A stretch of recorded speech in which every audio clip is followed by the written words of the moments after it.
But I'm going to start you off with a question. How long do you think you can continue to give from an empty vessel? How many of you have ever gotten to the point where you feel exhausted, where you feel worn out, where you feel like the world just keeps knocking on your door and keeps taking and taking, and you keep giving, and there's got to come a point where you say, I need to catch my breath. I want you to play along with me today because there's someone in this room that needs to hear this message. There's someone in this room that needs to know that somebody else understands. And there's someone else in this room that is feeling the struggle right now.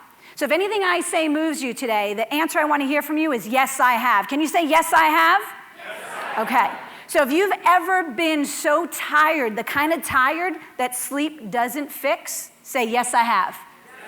And if you've ever had that hunger in you, the one that food doesn't quench, that hunger that says, I know I was made for more, but I just can't figure out how to do it, say, yes, I have. And if the world keeps knocking on your door and you keep answering, and you don't know how to say no because you're afraid they'll stop knocking, say, yes, I have. I know you have, because I have too. And I want to talk to you about how we serve through lasting purpose, because that is a lesson that I was taught so young in my career, was to give for the sake of giving, to love for the sake of loving, and to serve for the sake of serving. Now, when you think about giving and loving and serving, it's easy for those of you who are parents to think about what that means, because when that newborn baby is first in your arms, you would give anything to make them happy. You love them more than anything and anyone you've ever loved in your life, and you will serve them every minute of the day without fail because you know they are fully dependent on you. And that is a point in our lives when we get to experience that unconditional love, unconditional service, that unconditional willingness to give. But let that same kid get to be 8 years old, 9 years old, 10 years old, start talking back. Some days it's hard to give, some days it's hard to love, and some days it's hard to serve. Yes, I have? Yes, I have. You know those patients that are easy to love? The ones that come in, they stay, they pay, they refer, they show up on time, they bring the kids. They're easy to love. They're easy to serve, and it is so easy to give to them. But you know the ones that make you want to run to the bathroom and lock the door and not come out? They're hard to love. It is hard to serve them. It is so hard to give of yourself when you know that they don't even appreciate what you're doing. They don't get what we're doing. They're never going to. You're just a Band-Aid. You got 3 visits. If you can't fix me by then, I'm gone. You know what I'm talking about, yes? Yes. But we do it anyway. We give and we love and we serve. And this is the part that I learned so deeply, with no expectation. I heard as a student the cautionary tales about the Mercedes 80s and all the docs who had huge practices, charging $2, $3, $5 a visit, but then all of a sudden insurance came in and they ramped their prices up to $300 a visit, $400 a visit, $500 a visit. And they were rolling in it until the writing was on the wall and the insurance was going away. And I know people who, when I was coming up in school, they were no longer in practice because they went out on disability. Not because they were hurt, but because they got hooked on that money and they knew they couldn't continue to make it, and that was their answer. And so I heard those cautionary tales. I watched the students who would say, hey man, can I borrow your patience to meet my quota? And I vowed not to be that person. I heard Dr. Sid tell us over and over and over again, get to 500 and tweak the numbers. Keep the faith, turn the crank, testify. And I bought in hook, line, and sinker. I said yes to every opportunity. I served on every board. I gave with no expectation. And you know what I found out recently? I forgot about this part. Anybody been there? Yes, I have. I forgot about this part. Out of your own abundance, you can't give from an empty well. You can't serve when you got nothing left. And you can't love, and I mean love. You can't love when your love tank is empty. And so when you give and you give and you give, sometimes you outgive yourself. And I love my good friend Sharon says you can't outgive the giver.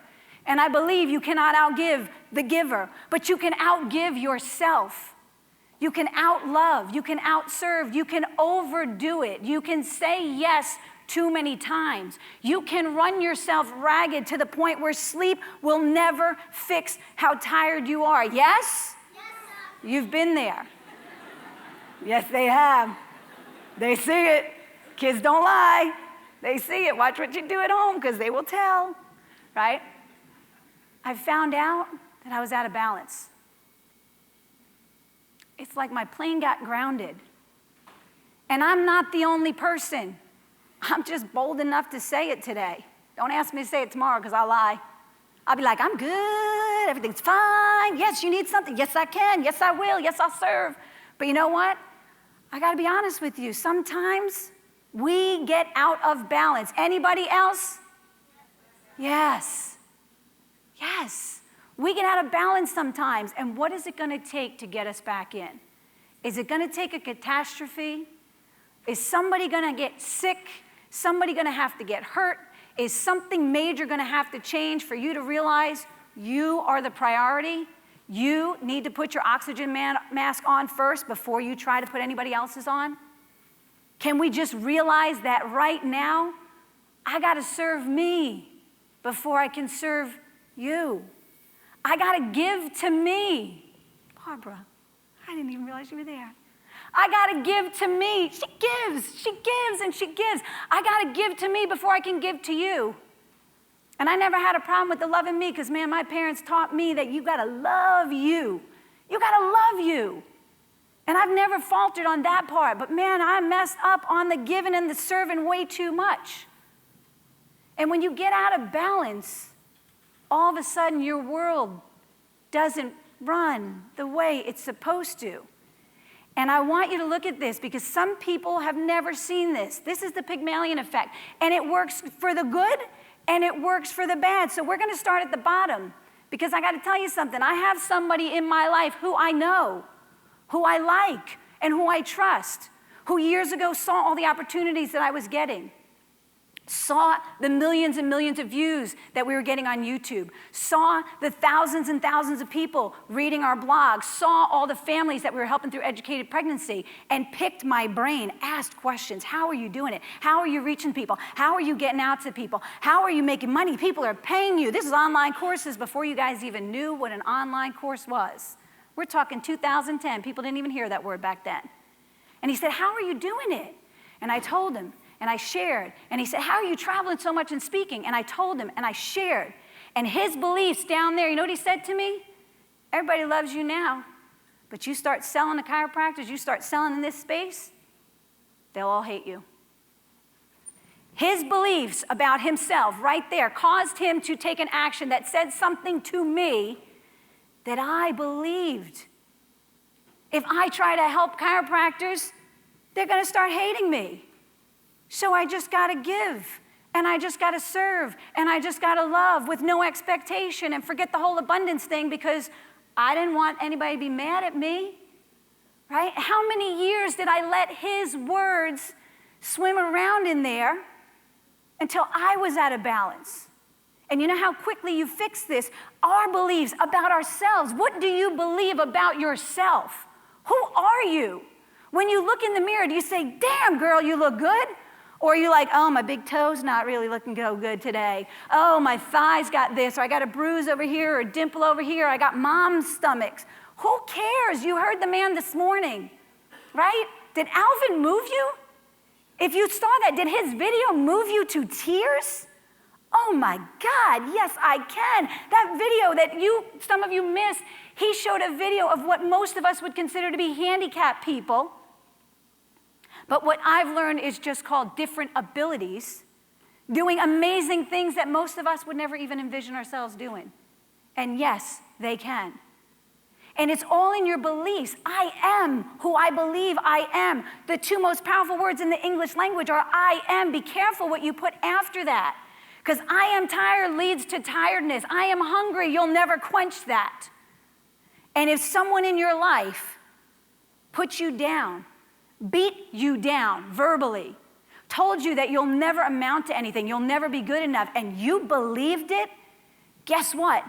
What you believe makes you now influence your own actions towards others, which then impacts what they believe about themselves and about you. So if you walk around saying, I'm no good, then people believe you're no good. And they treat you like you're no good. And it reinforces in your mind that you are no good. But if you change your mind right here and right now to say, I am made in the image and likeness of perfection. I have innate intelligence coursing through every cell, tissue, organ, and system in my body. The breath of life came into me and it stays here. This creation was made. Nobody else can figure this out, but you did. You figured it out from a little teeny tiny dot. You figured it out. You survived. You made it this far. You've made it through school. You've made it through some boards. You've made it through OSCEs. I know you're stressing about finals sometimes. Am I going to pass this girl's class? Right? I know how stressful it can be. But you get to decide, are they driving your beliefs or are you going to drive theirs? And that might be your patients. That might be your children. That might be your family. That might be your community. That might be your worldwide stage where you get to share your message. Are you going to drive their beliefs or are they going to drive yours? You get to decide. How strong are you in your conviction? Do you believe in yourself and your ability? Some of you, you're not quite sure yet. Some of you haven't been tested yet. Some of you haven't put it to the world yet to see how the world receives you. So right now, you don't know what you don't know. But I can tell you this, if you're sitting in this room, unlike the other 70,000 chiropractors that aren't here, maybe don't attend other events, maybe don't get dipped in our philosophy, maybe don't bring their families and their teams to get dipped in this philosophy, you're already a step ahead of the game. You're already ahead because you're already doing what it takes to have a successful life. You control this every day with everything you do. Those of you who are parents, never tell a child they're bad. They'll start to believe it. They'll start to act it. They'll start to do things that reinforce so you believe they're bad, and it will continue the cycle. If they do something you don't like, just tell them, I don't like that behavior. You're a good kid. I love you. But that behavior, nuh-uh. We ain't doing that, right? But never tell them what they are. Do I tell you you're bad, or do I say that activity was bad? Right. Never tell a child they're bad. They will believe it. Tell them you're good, you're strong, you're healthy, you're smart. I love you. I love you. And I love all of you because of what you do and what you believe and the impact that I know you're going to have or already have had and continue to have. I want you to understand this. Whether you see it or not, I see it in you. You have amazing potential within you. You just have to learn how to let it fly free. There is so much inside of you that the world needs. Think of all the gifts that have been bestowed on you. Now, some of you don't call them gifts. Some of you call them struggles. Some of you call them challenges. Some of you call them obstacles. Some of you call them problems. But they are gifts. They are learning lessons. They're opportunities for growth. When the world shuts the door in your face, it's only so that you can say, you know what, I want this bad enough, I'm going to knock and I'm going to push that door open. But if you take that shut door as the end of the world, that's your choice, man. But that means you're giving up. And never give up on your dreams. Never give up on your dreams. Because you know what? Some people, that's all they got. They have that potential within them, and they believe in it, and they don't stop, and they keep going. So I want to ask you about this first woman up here, because some of you think Rosa Parks just decided one day that I'm not sitting in the back of the bus. That just one day she just had enough, right? You think it was just one day she just changed her mind? No. It was a lifetime. She was in there. She was rallying. She was meeting. She was saying, I'm not taking this anymore. We got to make a change. We have to do something. We have to stand up. And when her time came, she didn't chicken out. When your time comes, and I promise you, if it hasn't already, it's coming. And if it already came and you didn't learn from it, it's coming again. Because life gives you the lessons that you need to learn, and it will keep giving them to you until you learn them. And if your lessons haven't come yet, they're coming. What will you do in that moment? 41 and a half weeks pregnant with my son. Never had an OB, just had a midwife. Go see the midwife, hoping for a home birth. She won't assist at home. 41 and a half weeks, she says, you're going to have to go in and get induced. And I was like, I'm going to have to do what? And why? You're going to have to go in. No, I'm not. I leave her office, and you know what I get? I get a phone call from an OB, a guy no less. Like, guys, I love you and all that, but when it comes to this stuff, let me have a lady taking care of stuff because she can understand. And I get a guy on the phone, like now you already got past, like, you got me, okay? I get a guy on the phone who says to me, your uterus will rupture. Oh, because there's a timeline on it, right? And he says, you don't understand. You're about to kill your baby and probably die in the process. I'm 41 and a half weeks pregnant. How the F can you say that to a pregnant woman? How can you say that?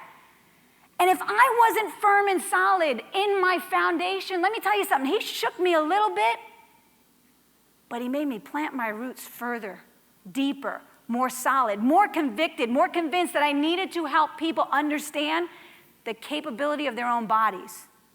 Because, man, if I wasn't rooted, it'd be a whole different story. It'd be a whole different story. Because their job is to scare you, to get you to do what they want you to do. What are you going to do in that moment? What are you going to do when you get tested? What are you going to do when the payroll is due? The baby is hungry, you don't have enough food in the fridge, and there's no money coming in. You going to stand firm, or are you going to waver? You going to do anything under the sun to make a buck? Or are you going to look to yourself and say, what can I do now to fix things? How can I fix me now? Do you know who Todd Beamer was? You recognize the name, but you can't think of who he was. Tuesday, September 11th, 2001, he was on United Flight 93. He was one of the people who got up, attacked the terrorists, and helped the plane go down in a field rather than another building. Do you think just in that moment he was a hero? Or do you think that was part of the fabric of his life? His wife came out and said, I knew he would do it, because that's the kind of man he is. See, who you be determines what you do. And what you do will dictate what you have in your life. And I'm not just talking about stuff and money. I'm talking about respect, admiration, the love of your children, a community who supports you. Who you be will determine what you do, and what you do will determine the life you will have. Muhammad Ali did not win in the ring. He won in the gym. You don't get to win in the ring if you don't put the time in the gym. See, we sometimes look at the Kardashians and the Instagram husbands and the perfect lives that are curated on social, and we go, oh, I want that. And don't we all? But you know what? Is it real? Did they really put the work in? Did they really put the time and the effort in? Do you? What do you do every day to make you better? How do you wake up in the morning with a mindset of how can I make this world a better place? What is it inside of you that drives you, pushes you, motivates you, inspires you, or empowers you to do more, to be more, so that, yes, you can have more in this world? Sometimes we get a little bit nervous. We're not quite sure. I don't know how to do things. I don't know what to say. If I got up on a stage and I open my mouth and I say the wrong thing, people will hate me. Do it anyway. Speak even when your voice shakes. Stand firm even when your knees are trembling, because sometimes you might be the only one with the guts to do it. Sometimes showing up is the most important act that we can ever make. I love the saying, show up, because your presence alone changes the conversation. I sit in rooms where my philosophy, our philosophy, ain't welcome, but I show up anyway, and it's not fun, and it is not comfortable, and I show up anyway. I sit in rooms where I'm the only woman on a board and got passed over when the opportunity was open because I was a woman. And I showed up anyway. It's not gonna be easy. I will never lie to you and say, oh, it's so easy to have your own business. It's so easy to practice. It's work, but it is work worth doing. Yes? Where's all the chiropractors in the room that have been in practice more than 5 years, 10 years, 15 years? I just hit my 20-year mark last month. It is work worth doing, yes? Yes. And so for the students that are in this room, I hope that you have a long, successful, wonderful career full of stories and lives that you get to change. But you don't get to change any of them if you don't learn how to open your mouth. And Jennifer already covered this, so I'm not even going to go into detail about this, but this happened 2 weeks ago. We were up in Canada, and this came out, and what are you going to do? What are you going to do? You're going to take it? What are you going to do when they come to your state? What are you going to do when they come to your house? My kids already know. Kick them and run, right? They ain't coming to my house. There's enough guns and ammo, and I'm Italian, I'm from New York, We are not going down that path. But it will happen if we don't stand up. What are you going to do? How are you going to make the change? How are you going to take the struggles that you think right now are problems and turn them into solutions? Solutions for you, solutions for your family, solutions for your patients, solutions for your community, solutions for our profession, solutions for the world. How are you going to take your current struggle and make it worth something? Sometimes I talk to students who want to quit. I talk to young doctors who want to quit. They say it's too hard. I want to throw in the towel. I don't like it. I got to do work. I got to show up. I got to ask people. I got to talk to people. It's too much. Don't quit now. You already went through the hard work. Now get your reward. Change lives. Make an impact. Bring a baby's hearing back, like I had the privilege of doing not once, but twice. Give a 5-year-old who was only given 5 years to live an extra 13 years of life. Have those stories. Take your struggles, make them into solutions, change something inside of you so that you can change something outside of you. But it starts with you. You got to be willing to speak up. You got to be willing to say something. You got to be willing to put your voice out there. And I know sometimes it's scary, so I'm going to give you something that is a labor of love of 50,000 hours. Take out your phone right now. Take out your phone. There's nothing, I'm not selling you nothing, I'm just giving you something. This is a worksheet that is going to teach you how you can make your message matter. This is 50,000 hours on stages. I want to give it to you. 5 keys to market your practice. Text this number, 480-500-6574. Text the message, 5 keys. That's all there is to it. It's that simple. How do you make your message matter? How do you get to the people who need to hear what you have to say? How do you find those people? How do you speak in a way that they will connect with you, engage with you, resonate with you, stay with you, share you with other people? Because what we have to offer can and will change the world. Yes? Yes. And it's only going to happen if we empower the next generation of chiropractors. It's only going to happen if we teach the kids. It's only going to happen if we educate our communities. It's only going to happen when we get out of our own way. Don't live in our ego, but live in the outgo. What can I give out? How can I help? How can I serve? From your own abundance. Fill your own well. Fill your own well. And find the fuel to propel you. Something you will hear this weekend will serve you in the future. Some story you will hear will serve you in the future. Some tragedy that you will experience will serve you in the future. Some victory you get to claim will serve you in the future if and only if you allow it to come through you and emanate from you. Ladies and gentlemen, we have a gift called chiropractic.